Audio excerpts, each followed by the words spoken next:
দেখো এখানে কি আছে হিসাব করি। এখানে যা সংখ্যা আছে যোগ করে হিসাব করে বের করতে বলছে। তাহলে আমরা হিসাব করে দেখি আমরা কীভাবে যোগ করব। ডান দিক থেকে অর্থাৎ এক স্থানের দিক থেকে যোগ করব। তাহলে দেখো এখানে প্রথমে কি আছে, এখানে 7, এখানে 2, এখানে 6। যোগ করলে কত হয়? 7 আর 2 7 8 9, 9 আছে কত? 15।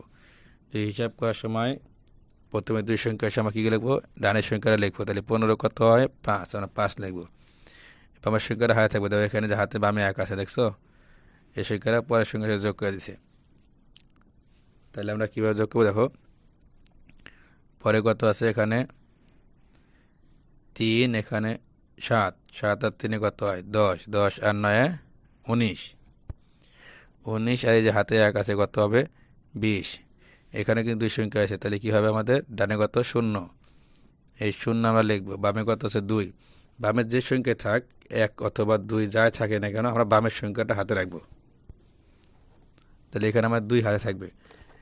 এবার দেখো 2 আমরা পরের সংখ্যার সাথে যোগ করে দেবো। এই যে এখানে 2 পরের সংখ্যার সাথে যোগ করে দিছে। তাহলে এখানে দেখো এই 8 আর 5 কত হয়?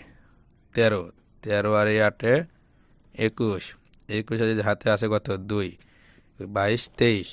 এখানে কিন্তু দুই সংখ্যা আছে, তাহলে আমরা এখানে ডানে কত আছে? 3, আমরা 23-এর 3 লিখবো।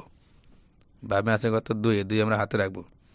এই 4 আর 2 কত? 6, 6 আর 1 7, 7 আর 2 9, আমরা এখানে 9 লিখবো। আমরা এইভাবে যোগ করব।